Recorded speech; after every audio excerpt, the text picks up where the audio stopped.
বিজয় দিবসে জামাতময় বাংলাদেশ, শিবিরময় বাংলাদেশ। এই বিজয় আজিব জামাতের বিজয়, এই বিজয় শিবিরের বিজয়। দৃশ্যপটে জামাত আর শিবির। বিএনপি কোথায়? সব মিডিয়া দখল করলো, বিএনপি অনেকটা ব্ল্যাকআউট। বিএনপি ফুল দিতে যায় স্মৃতিসৌধে, যাওয়ার পথে ফুল ভেঙে যায়। ছাত্রদল ফুল দিতে যায়, মারামারি ধাক্কাধাক্কি করে, এক গ্রুপ আর এক গ্রুপকে পিটায়। বিজয় দিবসে বিভিন্ন জায়গায় বিএনপির বিজয় হচ্ছে যে কোন গ্রুপকে পিটিয়ে কারা আগে ফুল দিতে পেরেছে। এবং ফুল আসলে ফুলের ডালা সেই বেদিতে শেষ পর্যন্ত দিতে পেরেছে না, তার আগেই ভেঙে গেছে। বিএনপির বিজয় দিবস হচ্ছে এই বিজয় দিবস। তো বিএনপি চেয়েছিল নির্বাচনের আগের এই বিজয় দিবসকে জামাতকে ফ্রেমিং করতে। কি বলে? যে জামাত স্বাধীনতা বিরোধী, অতএব বিজয় দিবসকে জামাতের প্রতি ঘৃণা জানাই। এই ডিসেম্বর উপলক্ষে দাড়ি টুপির উপর জুতা মেরেছে বিএনপি। এরা দাড়ি টুপি বিরোধী, ইসলাম বিরোধী, ইসলামের শত্রু বিএনপি। বিজয় দিবসে নানান ন্যারেটিভ নির্মাণ করতে চেয়েছিল, জামাত শিবিরকে ফ্রেমিং করতে চেয়েছিল, কিন্তু বিএনপি নিজেরাই ব্ল্যাকআউট হয়ে গেছে। এই জাতি বিজয় দিবসে দেখেছে জামাতকে আর শিবিরকে, দেখেছে আমিরে জামাতকে। বিজয় দিবসে বিএনপির তো কোনো নেতা নাই, তারেক রহমান তো লন্ডনে, খালেদা জিয়া তার কথা আলাদা। তারেক রহমান এই বিজয় দিবসে যদি রাজপথে নেমে আমিরে জামাতের মতো কিছু দেখাতে পারতেন, একটা কম্পিটিশনে আসতো, কিন্তু কই।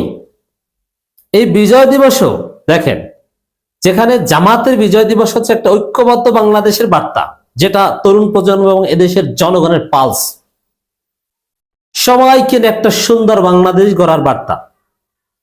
আর বিএনপির বিজয় দিবসের বার্তা হচ্ছে বিভাজনের বার্তা।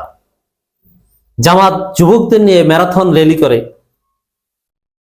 রান করে, সাইকেল চালায়, কত কিছু, হাসি আনন্দ, বিজয় উদযাপন মন থেকে, যে আজিব এই বিজয় সরাসরি জামাতের বিজয়। যদিও জামাত স্বাধীনতা বিরোধিতা করেছিল, কিন্তু আজকে যারা বিজয় দিবস পালন করছে জামাতের হয়ে, তারা মুক্তিযুদ্ধের পক্ষের, এবং কেউ শহীদ পরিবারের সন্তান, কেউ সরাসরি মুক্তিযুদ্ধের সন্তান। আমি যখন দেখছি মুক্তিযুদ্ধের সন্তান মাওলানা রফিকুল ইসলাম খান দৌড়াচ্ছে জামাতের বিজয় র্যালিতে, শিবিরের ছেলেরা একটা বড় অংশ মুক্তিযুদ্ধের সন্তান, এবং এদের সবার জন্ম স্বাধীন বাংলাদেশে। এই জন্য এদের যে আবেগ বিজয়ের প্রতি, বিজয় দিবসের প্রতি, বিএনপির নাই। কিসের আবেগ? ওরা তো আছে যে কার ছবি ক্যামেরায় যায়, কাকে ধাক্কা দিয়ে কে সামনে যেতে পারে, এটা নেই। জামাতের বিরুদ্ধে ন্যারেটিভ নির্মাণের চেষ্টা করেছে, কিন্তু ওগুলো কোনো আলোচনায় আসে নাই। আলোচনায় শুধু আমিরে জামাতের দৌড়, মুক্তিযোদ্ধা সন্তান রফিকুল ইসলাম খানের দৌড়। বিএনপি আলোচনায় নাই, ছাত্র দলের ধাক্কাধাক্কি আলোচনায়, ফুলের ডালা ভেঙে যাওয়া আলোচনায়।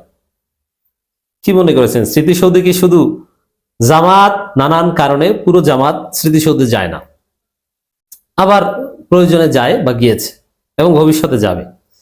কিন্তু জামাতের দৌড় শুধু স্মৃতিসৌধের মধ্যে সীমাবদ্ধ নয়, জামাত পুরো বাংলাদেশ দাপিয়ে বেড়াচ্ছে বিজয় দিবসে। শিবির কিন্তু বিজয় দিবসে ঠিকই স্মৃতিসৌধে গিয়েছে, জাহাঙ্গীরনগর বিশ্ববিদ্যালয়ের শিবিরের ছেলেরা গিয়েছে।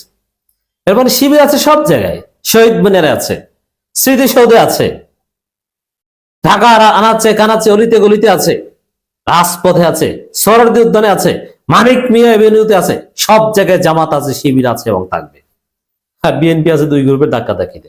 দেখেন বিএনপি সব প্ল্যান যে ব্যর্থ।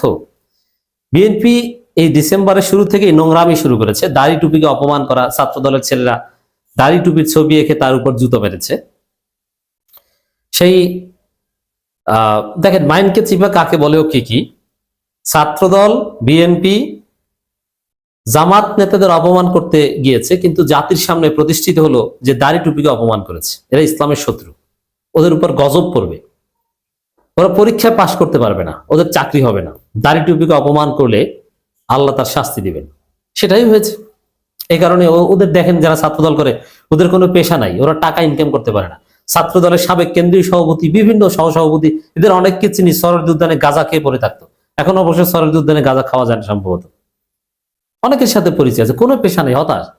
আমাদের দুই একবার সিনিয়র, আমাদের বয়সী যারা ছাত্রদল করতো, এখনো করে, কিচ্ছু করতে পারে না, জীবনের কোনো গতি নেই, বিয়ে করতে পারে না, গার্লফ্রেন্ড চলে গেছে, 2টা টাকা ইনকাম করে মা বাবাকে একটু ফল খাওয়াতে পারে না। এই সব লানতপ্রাপ্ত সংগঠন করবেন না, ওদের কোনো ক্যারিয়ার নেই, ওদের কোনো ফিউচার নেই। আর শিবিরের ছেলেরা বিসিএস ক্যাডার হয়, রাজনীতিবিদ হয়, ভিপি হয়, জিএস হয়, এজিএস হয়, ব্যাংকার হয়, বিশ্ববিদ্যালয় প্রফেসর হয়, লেকচারার হয়, assistant professor, associate professor, ASP, magistrate, customs, disease, সহকারী জজ, এগুলো হয়। তো দর্শক, বিএনপির নোংরামির এই নোংরামিটা শেষ পর্যন্ত ডিসেম্বরের শুরুতে শুরু করেও আটকে রাখতে পারলে না। এই বিজয় দিবসেও মির্জা ফখরুল সেটা সামনে আনলেন, কি স্বাধীনতার পরাজিত শক্তি আবারও মাথাচাড়া দিয়ে উঠেছে। মানে এই কথাটা, এটা কি হাসিনার কথা না মির্জা ফখরুলের কথা, পার্থক্য করার কোনো সুযোগ নেই। স্বাধীনতার পরাজিত শক্তি এই শব্দ কোনো দিন বিএনপির কেউ কখনো ব্যবহার করেনি, এই প্রথম মির্জা ফখরুল ব্যবহার করেছেন। স্বাধীনতার পরাজিত শক্তি বিএনপি, বিএনপির নেতা শাহ আজিজ, আব্দুর রহমান বিশ্বাস বললে এইটা বলতে হবে মির্জা ফখরুলের বাপ। বাস্তব কথা হচ্ছে যে স্বাধীনতার পর একটা দেশ স্বাধীন হয়ে গেলে এখানে পক্ষে বিপক্ষে কেউ থাকে না। স্বাধীনতার পরাজিত শক্তি পাকিস্তান, বাংলাদেশের কোনো নাগরিক না। তো বাংলাদেশ আর স্বাধীনতা, যারা বাংলাদেশের বিরোধিতা করেছিল ৭১-এর ১৬ ডিসেম্বর পর, তারা সবাই বাংলাদেশকে মেনে নিয়েছে। আর পাকিস্তানও এখন পরাজিত শক্তি না, কারণ পাকিস্তানও বাংলাদেশকে স্বীকৃতি দিয়েছে। অর্থাৎ পাকিস্তানকেও ফরগেট অ্যান্ড ফরগিভ একটা চুক্তি হয়েছিল, সিমলা চুক্তি 1974, বাংলাদেশের পক্ষ থেকে ডক্টর কামাল হোসেন পররাষ্ট্রমন্ত্রী হিসেবে সাইন করেছিলেন। সেখানে পাকিস্তানকে পরাজিত শক্তি বলা যাবে না। 195 আইডেন্টিফাইড ওয়ার ক্রিমিনালসকে সেই সিমলা চুক্তির মাধ্যমে ক্ষমা করে দেওয়া হয়েছিল, যে forget and forgive, let's proceed. Sheikh মুজিবের নীতি ছিল এটা। অতএব এই পরাজিত শক্তি, এটা ভারতের দালাল এবং আওয়ামী লীগের পরিভাষা। জামাতকে ৭১-এ পরাজিত শক্তি বলে এই রাজাকার পুত্র মির্জা ফখরুল ধৃষ্টতা দেখিয়েছেন এবং বড় অন্যায় করেছেন। এদেশের নাগরিককে, বাংলাদেশের জন্মগ্রহণকারী নাগরিকদের, মুক্তিযুদ্ধ সন্তান মাওলানা রফিকুল ইসলাম খানদের, শহীদ মুক্তিযুদ্ধ পরিবারের ডাক্তার শফিকুর রহমানদের স্বাধীনতা পরাজিত শক্তি বলার মাধ্যমে রাজাকার পুত্র মির্জা ফখরুল সীমা লঙ্ঘন করেছেন। কিন্তু মির্জা ফখরুল্লাহ জামাতের বিরুদ্ধে কোনো ন্যারেটিভ নির্মাণ করতে পারেননি, বরং বিএনপি নিজেরাই ব্ল্যাক আউট হয়ে গেছে। বিএনপির বিজয় দিবস হচ্ছে দুই গ্রুপের মারামারি আর ফুলের ডালা ভাঙা আর ধাক্কাধাক্কি। আর জামাত, আমিরে জামাত কি করেছে, মিডিয়ায় পুরো মিডিয়া জামাতময়, পুরো বাংলাদেশ শিবিরময়। যে বিজয় দিবসে বাংলাদেশে জামাত আর শিবির ছাড়া কোনো দলই নেই। এবার জামাত শিবির তাদের ক্রিয়েটিভিটির মাধ্যমে, সৃজনশীল প্রেজেন্টেশনের মাধ্যমে, তাদের কালারফুল র্যালির মাধ্যমে বিএনপির ছাত্রীপনাকে একদম মাটির সাথে মিশিয়ে দিয়েছে। আর জামাতকে বলে ৭১-এ পরাজিত শক্তি, স্বাধীনতা বিরোধী। ছাত্র দলের ছেলেরাও ওইটাই বলেছে, বিএনপি ছেলে এটা বলেছে, কিন্তু ওটা পাগলও শোনে না, ছাগলও শোনে না, মির্জা ফখরুলের পরিবারের সদস্যরাও শোনে না।